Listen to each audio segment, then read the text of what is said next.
Hello and welcome. Today we are going to talk about simulation techniques. These are the kind of problems that are mostly asked in business statistics subjects. So let us first try to understand what is simulation technique is. First, when it is used. Sometimes the problem in given can be of such quite complex that the optimal solution for it cannot be drawn with a simple mathematics or the given analytics. So what to do in such situation? Simulation involves developing of a model of a real system and then performing experiments on it with the view of predicting the behavior of a system over a time.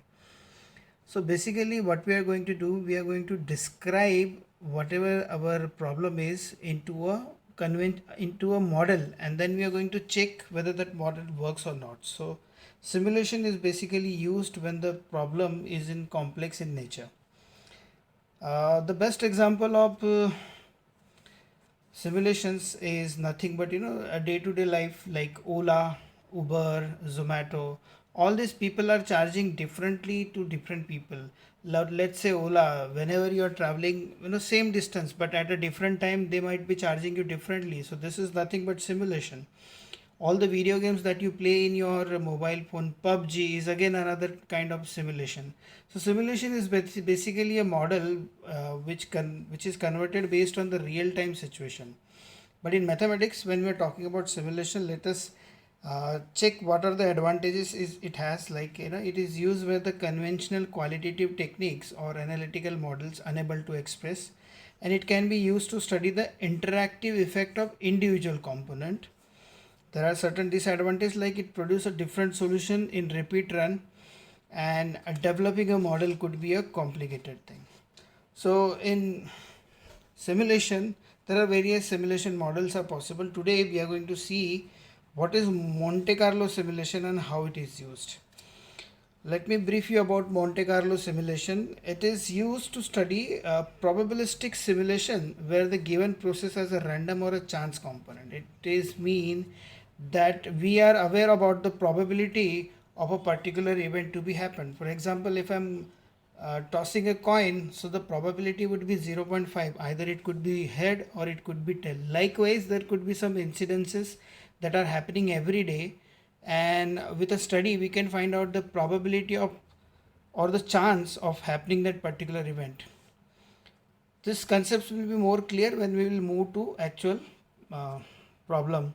It is used when the system cannot be described by the standard probability distributions like normal, binomial, Poisson and gamma. So let us see an example for this. Let's say a bakery keeps stock of a particular brand of cake. It is observed that the daily demand for the cake with an associated probability is as given below. This is nothing but a daily demand, that is 0, 10, 20, 30, 40 and 50, and this probability is calculated like 0.01 is a probability that there will be no cake sold or particular day, 0.20 for 10, 0.15 for 20, 0.50 for 30, 0.12 for 40 and 0.02 for 50 plus or 50 cakes to be sold. Now use the following sequence for a random number to simulate the demand for the next 10 days, and also estimate the daily average demand for the cake on the basis of simulated data, and these are the random numbers given. Now what is this random numbers are and when to use this? Let us first have a little discussions about why these random numbers are used. Random numbers are used to test the model and check whether that model where that model particularly fails. So random numbers are generated by various techniques. That is not scope of our lecture today, but I'm just telling you that random numbers are nothing but any random number that is used to uh, check whether that model is befitting to the concept or not. In order to solve problems with the Monte Carlo simulation technique, these are the steps that we need to follow. Identify the input variable, collect the data and write the probability distribution of the input variable. So we got the problem in hand. So we are going to write down this. First is the daily demand. What is the daily demand? It's 0, 10, 20, 30, 40 and 50. So this is nothing but the given situation. And what are the probabilities? I'm just writing the probabilities from this given problem. That is 0 0.01, 0 0.20, 0 0.15, 0 0.50, 0 0.12 and 0 0.02. Now next step, that we need to find out the cumulative probability. Now cumulative means we are going to add the next probability into it. Now, for example, here, just a moment.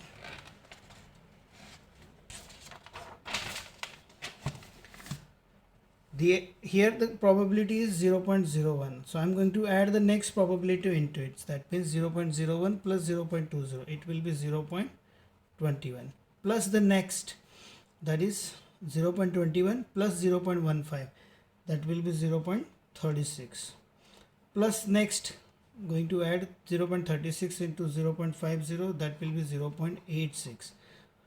Next is I'm going to add these two numbers, that is 0.98. Next I'm going to add these numbers, so this.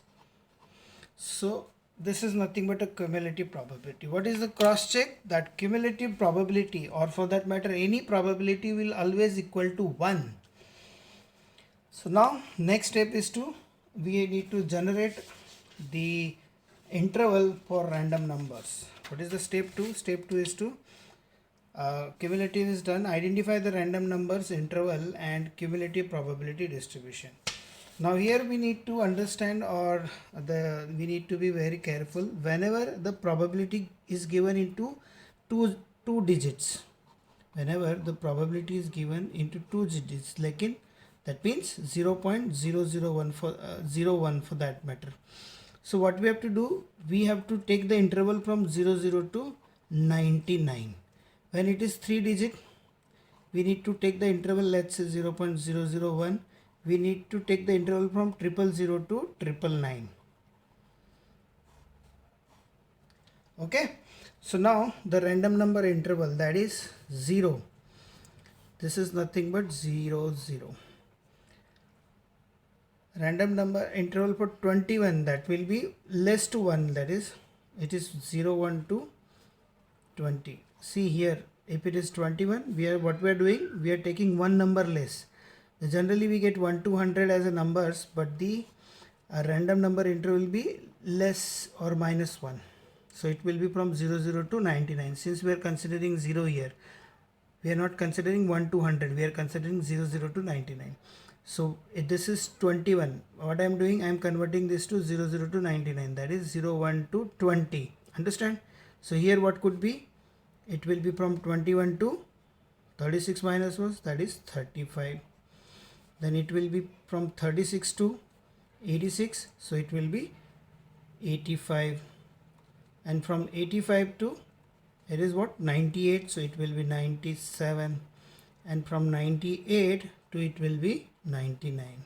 Now this is my random number interval, which is generated from the cumulative probability by replacing it 2 digits if the probability is given in 2 digit or likewise.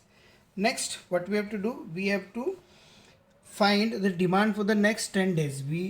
What is being asked, we need to find the demand for next 10 days. That means this is day 1, day 2, day 3, day 4, day 5, 6, 7, 8 and 9 and 10. So we need to find demand for the next 10 days. What are the random numbers given? Random numbers are given in the problem. So I'll just write down then with the sequence, that is, this was the problem original. So I'll just write down the random numbers in that same sequence: 25, 39, 65, 76, 12, 05, 73, 89, 19 and 49. Next, what you have to do, we have to check the corresponding random numbers interval. That means I'll give one example, just say 25. So where does 25 fall? 25 falls here between 21 to 35, right? So I'll just write down 21 falls between 21 to 35. Is it clear? See, what is the random number? 25. Where does that random number falls? Between this category 21 to 35. Likewise, we need to do this for all the random numbers. Let's say 39. Where does 39 fall? 39 falls between 36 to 85. 36 to 85. Where does 65 fall? 65 is between 36 to 85 again. So likewise we need to check for all the numbers, like 76. 76 falls between again 36 to 85. 12 is between 01 to 20. Again 5 is 01 to 20. 36 to 85. 73. 85 to... I'll just write down quickly where does it fall. Okay, fine. So I'm done with all this. So this I have cross checked with this cumulative random number interval. Now what I'll do, I'll check. See, my first day was random number 25. It falls between the interval 21 to 35.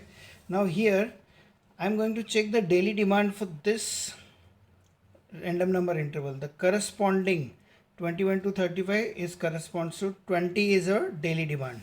So I'll write down daily demand as 20. Next, what is the random number? 39. That falls between 36 to 85. 36 to 85. What is the corresponding demand for that? Is 30. So I'll write down 30 here. And similarly for 65, where does it fall? 36 to 85. What is the corresponding demand? 30.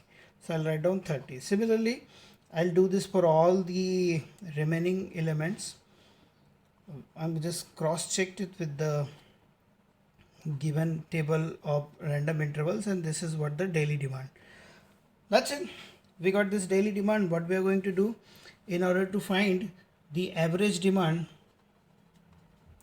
for a single day is nothing but what we have to do. We have to add up, we have to sum up all this. That means 20 plus 20 plus 30 plus 30 plus 30, 10, 10, 30 plus 40, 10, 30.